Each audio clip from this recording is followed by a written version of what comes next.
আসসালামু আলাইকুম, আমি ফারদিন। স্বাগতম জানাচ্ছি রমজান মাসের প্রথম ব্লগে।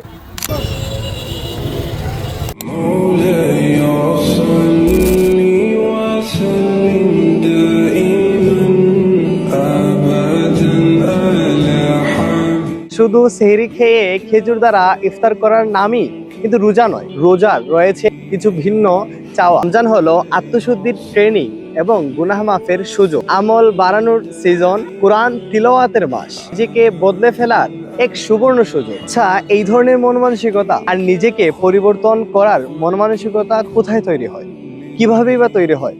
এজন্যই তো রয়েছে দাওয়াত ইসলামীর সাপ্তাহিক সুন্নতে ভরা ইজিতেমা। রমজান মাস জুড়ে এতেকাফ তো আছেই।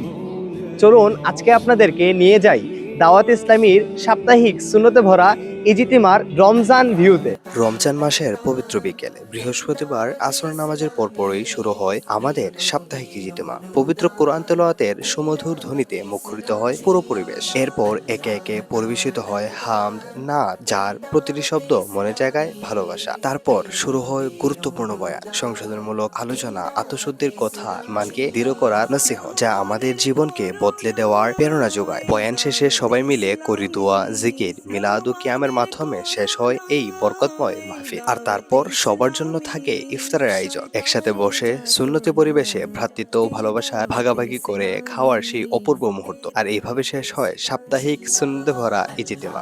আজকের ভিডিওটি এতটুকুই। আর পুরো ভিডিও জুড়ে সাথে ছিলেন মেহবুব চাচু। সালাম আলাইকুম।